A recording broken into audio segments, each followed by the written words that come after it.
on his birthday, tas 2015, ganito yung nangyari. But first, I will address myself to Grace Po. You know, she's my friend. I love her because she's very good-natured, a gentle lady, and a true public servant. Wala akong problema dyan kay Grace. Pero yung aking that would affect her also was the decision dito. Suddenly, I just said, kung ganon pa lang, di tatakbo na lang rin ako. Ganito yan Ang konstitusyon natin nagsabi na the Constitution of the Philippines requires that you be a citizen and a natural born dito sa ating requirement sa konstitusyon. Ang natural born, sabi ng mga professors namin, ilang semester yan, that the only way to be a natural born is really to go out of your mother's womb. You are already a Filipino. But there's a treaty somewhere na kawawa naman, and I agree with the treaty, that a person cannot be stateless. It would really be a pity to know of a human being na wala siyang citizenship. And that's why the treaty mandates every member of the United Nations, recognizing the treaty kung signatory ka doon, that foundlings o yung walang alam na nanay o tatay are considered citizens of the country where they are found. Tama yan. I agree with it on all fours. The problem is yung interpretation of how your citizenship was acquired. A treaty overruling a very poignant and strict requirement that you must be a citizen paglabas mo sa mundong ito. Kasi kung wala kang known father or mother, you are a foundling, and then you cannot really say with certainty now that you are a natural-born citizen.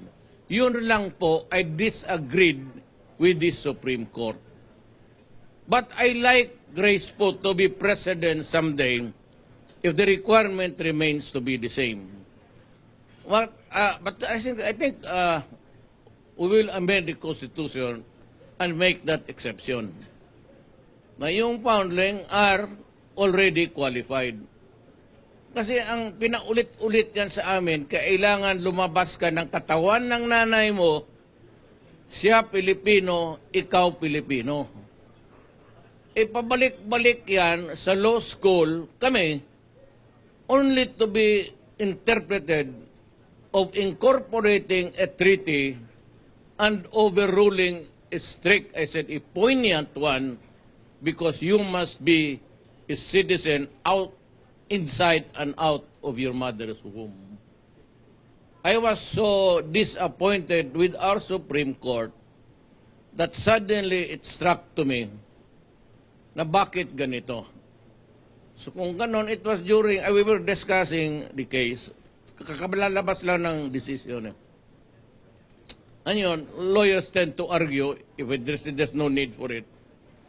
Sabi ko, kung ganito itong style ng... I really disagreed with the ruling. And I still disagree with it now. Then and now, mahirap na kami, mga abogado, basta tanongin ninyo lahat, ngayon ang dinidikdik sa amin are, you must be a citizen of a mother who is a citizen of this republic. Yun lang. So I decided, well, I was called to talk. By the way, thank you for that event of your birthday. I found out now that I was lucky I made that decision here. Birthday. And so I am now the president. And also I am having so many problems. Sabi ko nga, with all the opposition left, wag na natin ano yan kasi part of the territory yan sila eh. We have a problem with the communists for the last 50 years. So I said that, do you want to fight another 50 years? Wala man akong problema. Punang hinayang ako sa buhay ng Pilipino. But I have discontinued the peace talks. Ayaw ko na. And if we have to go to war, we go to war. It's a matter of really asking for something which I cannot give. Because pinag-aralan ko yung mga workshop papers and the official proceedings doon sa Netherlands nila ng panel natin, Secretary Doresa, Secretary Bello, and the rest. It would sum up something like a coalition government. Sabi ko, pag ganito, I cannot give what I do not own. Because that is sovereignty. And the law requires a constitution that if you want to hold the sovereignty of a nation, you must be elected by the people. You take care of the sovereignty, independence, the integrity of this republic, fine. And then added to that, you're a sovereign and you can face anybody, anywhere in the international arena, and you are recognized to be holding the sovereignty of this republic. Hindi akin dyan eh. That's not mine to give. Even baski sa kaliit na sinabi mo, you want a part of that, and yet you have been fighting with government or against government for the last so many years, 50 years. It is simply not acceptable to all. And dinagdagan ko pa kanina that if you are using me to get what you have, papatayin ako ng military pati police. If there is something which they cannot accept, maybe that is one issue. Corruption, pati you tinker with the integrity of this republic. Sabi ko talaga sa TV kanina, papatayin ako. Sigurado yan. No popularity here. No. The forces of government would not like it. And the people would not like it. So wala akong magawa. Sabi ko, let us go separate ways. Na itong corruption, people are afraid about me being a dictator, extending my term beyond the normal route. Alam mo, sabi ko kanina, I am addressing myself to Congress. Let us amend the Constitution, shorten or restrict the powers of everybody, including the presidency, but make a Constitution that would mandate more accountability and responsibility of officials. If you can craft a law wherein I would also put my own inputs there, and it would guarantee everybody or stop corruption, do not be afraid to amend the law. Either you can do away with my presidency, but if you succeed, I said, in crafting a law which would ensure stopping corruption in this country, I will be willing. Do not be afraid of dictatorship. I am not aiming for it. I do not ask it and I do not like it. Pagka binigay ninyo sa Pilipino, I will step down at the end of the year. Sabi ko, that is a commitment, a guarantee. Make me a constitution that would do away with a long-suffering, corruption-ridden country. And I would be willing to just step out. Para hindi kayo matakot na si Duterte gusto diktador lang yan. You know, I'm old. I've been in politics for almost 40 years now. I never lost an election. God gave everything to me. I will not spoil it. Binigay na sa akin ng Panginoong Diyos. Lahat na. Honor. Well, all the perks of the presidency, maglanding ka dyan with 3 helicopters escorting you, 4 kayo. So it's a waste of, but I do not like it, but I cannot impose on the security guys. Hindi mo rin sila papayag, so wala ka rin magawa. If you say them stop, they will not stop. They will not listen to you. And they will just say, sir, trabaho mo namin yan, pasensya ka na. But I live a very simple life. Kayong mga taga Davao, speaker here is my good friend. We know each other, yung si ES. Wala akong ambisyon na magdiktador. Sus Marius. That's the last thing that it's just like making a hole in the head. So yan ang guarantee ko sa ano. And I will make it dramatic because birthday mo. Fred. Pag magbago ang Constitution, they should not be afraid to do it. Just do it. And do not be afraid. Do away with the presidency. Or give me a limitation that by the end of this year, you are considered out. Basta ibigay lang yung Constitution na para makapaligaya sa atin. You know, I've been living with corruption all the time. Not even during any particular administration na pasali na ako. I've been trying to,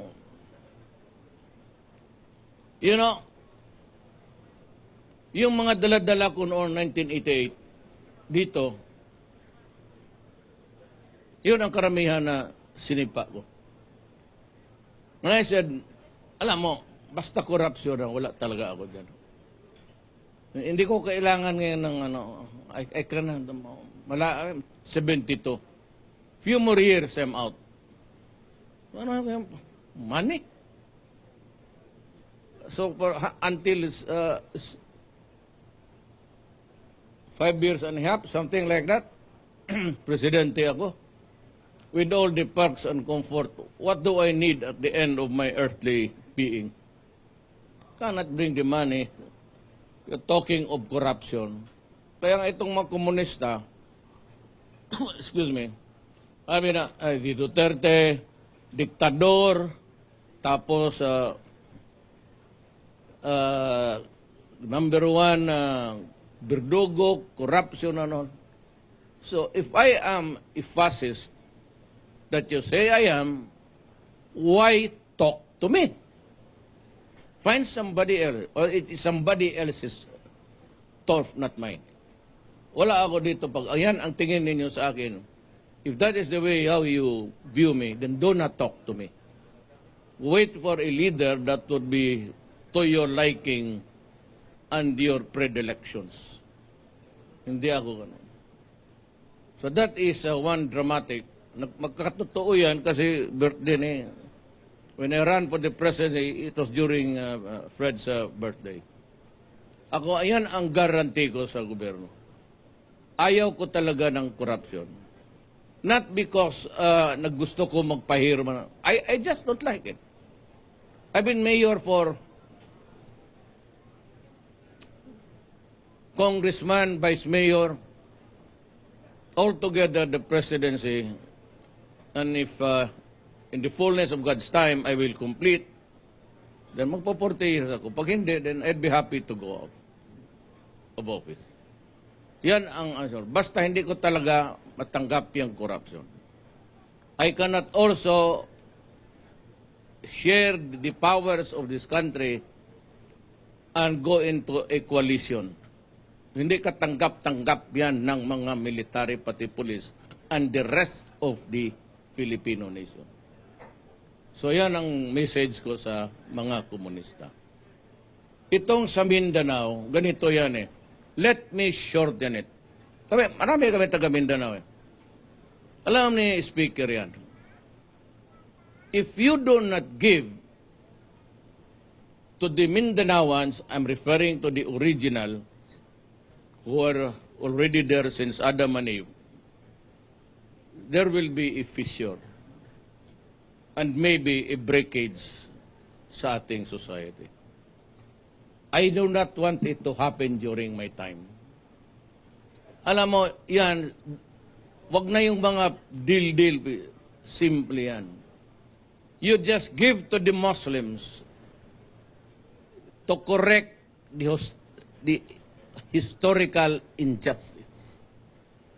Then, the next requirement is the preservation of the Republic of the Philippines. Its integrity and territorial boundaries protected. And it will be the same country for our children and their children. Ngayon, kung hindi mo ibigay yan, ang mangyari, they will go on a warpath. Yung MN, pati MI, in the talking, they are, maybe there's something wrong with the relationship. Pero pag magka-putok ito, sasali na dito, if there is war, the players would increase. And it would include now terrorism of the ISIS. Sigurado yan. I'm from Mindanao. Makakita sila ng butas eh. And they know that they will thrive now because it is a popular notion of everybody that war would make you bend on your knees. Mahirap yan, kaya kailangan, yan lang. Correct the social injustice or the social, the historical injustice. Kasi yan sila nauna. May mixed ako eh. Kaya hindi masyado ako tatamaan ng mga bigotry ng gano'n na, yan, mga moro yan, gano'n, ito.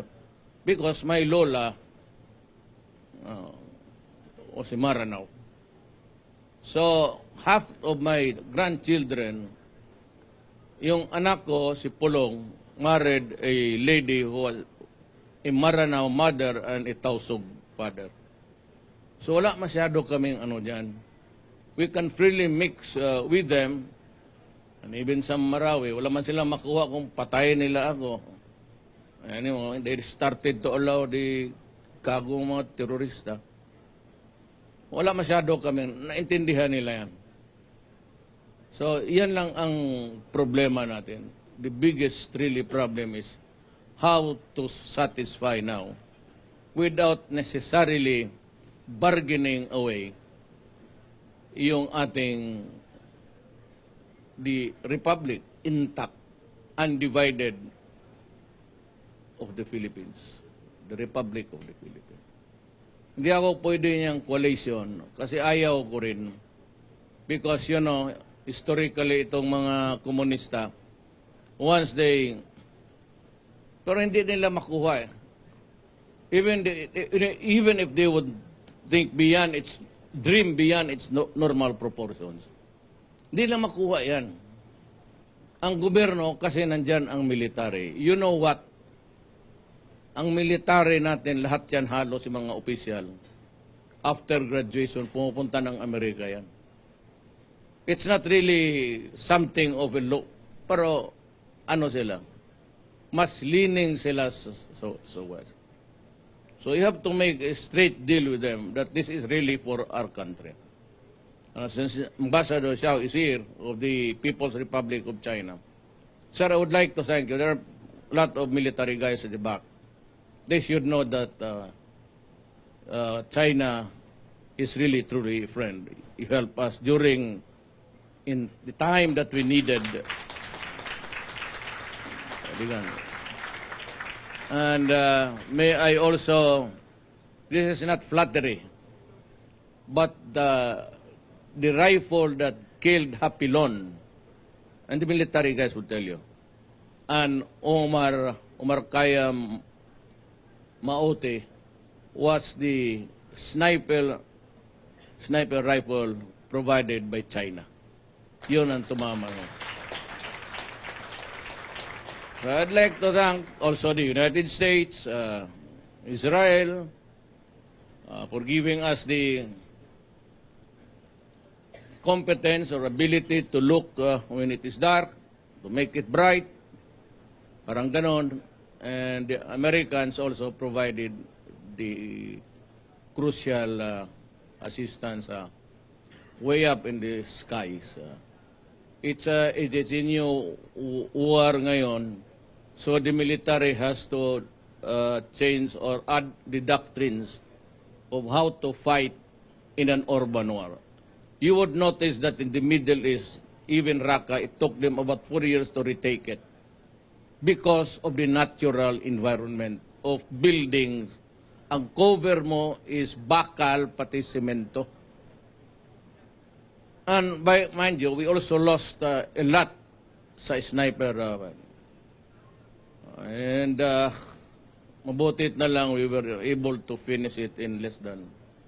So during the ASEAN summit, I was privileged to be congratulated by almost everybody about the success of putting an end to the war in Marawi.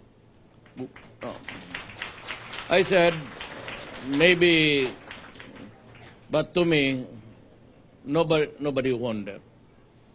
We lost a lot of Filipinos, both Moro and Christians alike. What I would like to convey to the Moro people is that we are brothers and sisters, and kami half. I do not even know how to, in case of a conflict, a social interruption, saan ako pupunta?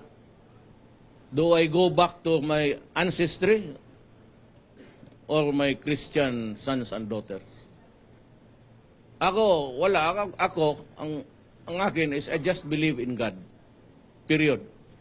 Wala na akong ibang kinakilala. Only one God. Wala na yung mga Santo Tomas, San Pedro, Santo Rodrigo, wala na yan. Santo Alfredo, no more of that. I just believe in one God. Di ka maniwala niyang San Pedro na yan, magdala ng manok sa langit. Tangin. Ulamin. No, there are things which my religion does not fit with my senses. Ng mga Adam and Eve. If you relate Adam and Eve, you look very stupid. Here is God creating Earth, planet Earth. And I said, it's beautiful. Since there was nobody there, He created the man. And sabi niya, well, a man should have a partner, naturally, a woman. Ilagay niya dyan. Maganda na sana. Then God created the snake. Anak ka ng... Maganda na sana. Nag-import pa ng apple sa China. Nilagay sa bunganga ng ahas. Tapos ito namang si Satanas, itong putang inan to, inutusan yung ahas dalhin doon kay Eve. So kay Eve naman, kinain niya, pinakain niya si Adam. Then back to zero. So ano bang klase yan? You know, if you are God, you are perfect. Then there ought not to be imperfections. Your creation must be good. Bakit mo salihan ng ahas? Puti pa, bigay mo yan sa China. Lutuin yan bukas. Mahusay sa Hong Kong, marami yung ahas. Dahil, totoo, mga restaurant sa Hong Kong, mayroon kang kilala kami dyan sa... We go there to eat snakes. Very good. Because you will look for an apple. So that is the story, Fred. So kung Fred naman, he's a good fraternity brother. He takes care of the problems of the brother. He keeps the brotherhood intact.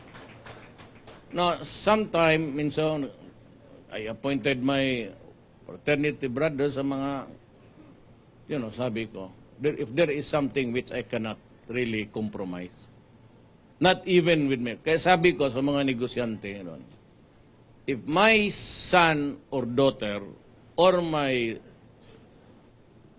mga siblings, my sisters and brothers, if they go to you or pretending to be relatives and they ask something, my suggestion is consider it a declined request.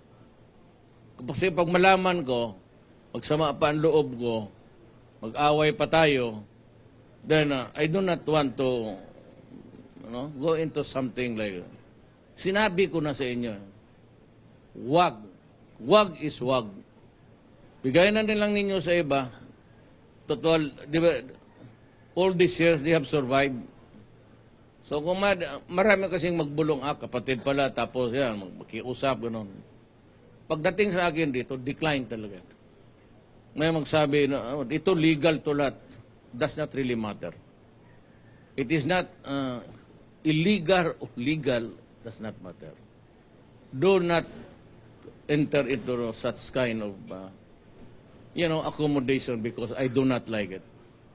And for the life of me, until now, nandito man kayo lahat, I have yet to make a call to you. Sinabi ko sa public, never had any conversation hanggang ngayon because I do not know their numbers and I do not want to call them about the business transaction. I want them na respetuhin nila ang ko, na walang korupsyon. Pag walang korupsyon, okay tayong lahat. But yung mga kasama ko, taga Davao pa yung iba, yun yung masakit na road pumunta. Tumakbo ka na kasi ang ating bayan na ano ganyan yung lumos sa Tagalog? Yung Tagalog na ito. Yung nalulunod na. Sabi ko, ayaw ko. Sige na, ikaw lang ang makaano. So ngayon, ang corruption sa gobyerno matindi.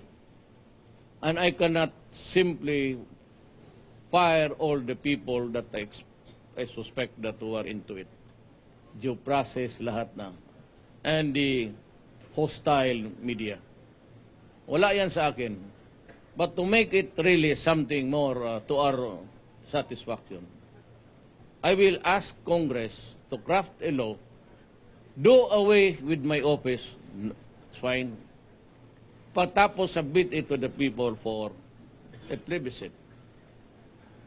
Once it is accepted by the people, at the end of the year, I will step down as president of this country.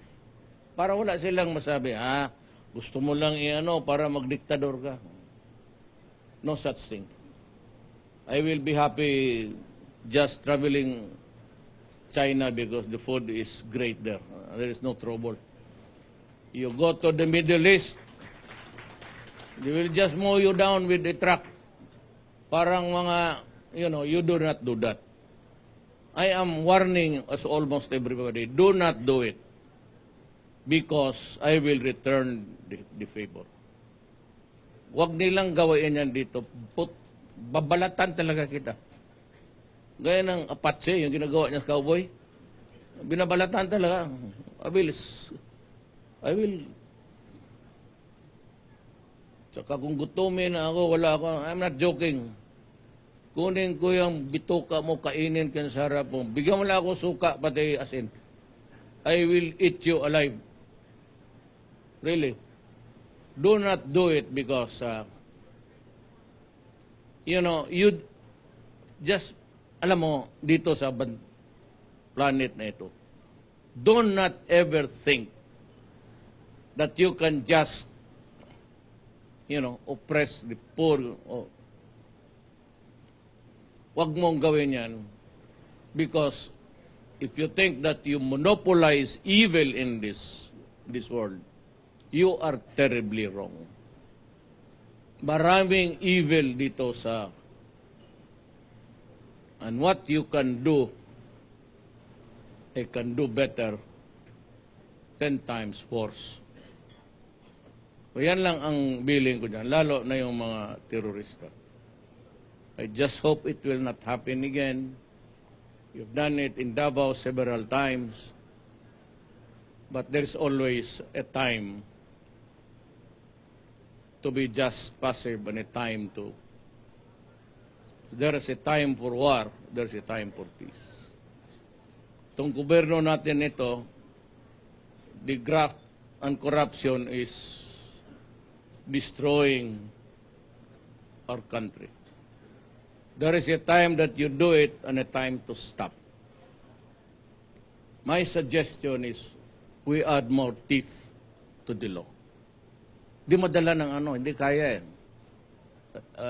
Ano dito, TRO. So I would just also like to comment on that.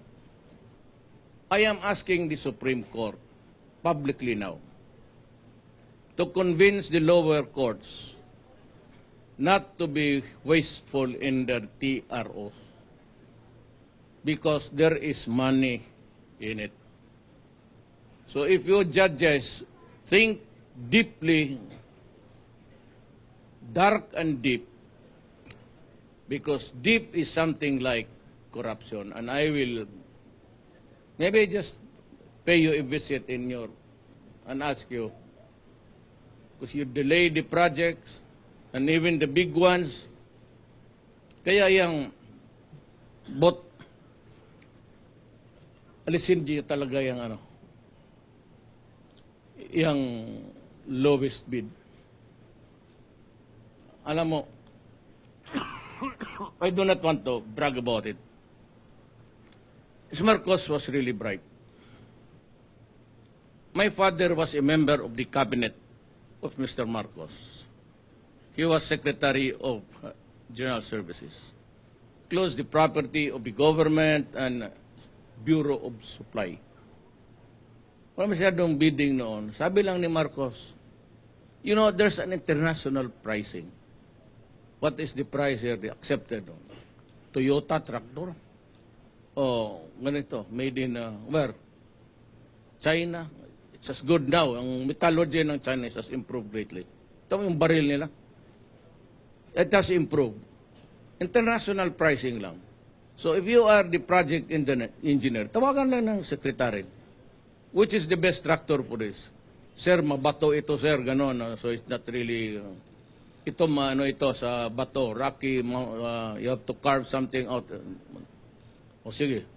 So the secretary will decide. Total pricing, international naman. If he gets a commission bigger than the other guy, ay, hayaan mo na yan. That's part. Or make it mandatory that he reports it na ito yung commission. And he gets a part of it actually, if we want. Kasi yung lowest bid, here comes a guy, okay, 100 million. So, nandyan mga Ayala, Consongi, lahat na, yung mga biggies. Dumating itong sindikato, nandito ito. Pag golf-golf lang yung mga yawa na yan. Ayan, swak-wak, lahat. I-dive nila yan. So, sindikato, pupunta sila, ang isa mag-bid ng 70, 60. And even, itong akin, I can build you that kind of thing, infrastructure. You just 50,000 ago. Yung mga yung sindikato na talagang binababa nila, pagka-award na, maghingi na ng porsyento. Yan ang trabaho niya, mga milyonaryo na yan. Hingi, sige. Yan, bigay. So, from 100 million, magbigay ka pa sa gobernador, mayor, presidente, senador, congressman, ang project mong 100 million, putang, pati barangay captain, bigyan mo, under the law, papirma pa. So, you end up something like 40. Ay yung profit niya. So, you have about 45 if he's frugal. So, what happens? So, after a year, you see cracks. You see the highways, gano'n. Botet na lang, nandyan si, actually, Secretary Villar. A businessman and he knows his job. Pero ang proposal ko is Congress. Make a law. Do not expand the powers of the President and everybody else or somebody else's area. Constrict mo, then add more powers. Pero, ganyan lang. The President has the power 1, 2, 3, 4, then none. Wala, ito, auditor. Power 1, 2, 3, 4. Ganun lang. Kaya, diba ako sa law natin, is the contention correct? No, because 1, 2, 3, ganun ako mag-answer. Lagyan ko 1, 2, 3 issues. So, 5 sentences lang. Ganun lang gawin ng ano.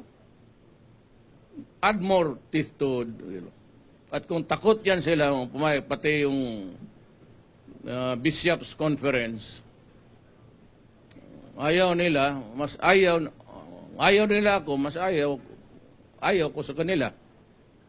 Pero kung gusto nila, that is my proposal. I am not asking for a blessing from you guys. Sabihin ko talaga sa kanila. I am proposing, and if you accept my proposal, I will place on the table my presidency. My suggestion, give me the law that would eliminate corruption and will be okay. And ang trade yan para hindi sila magduda sa akin na I am out to amend the law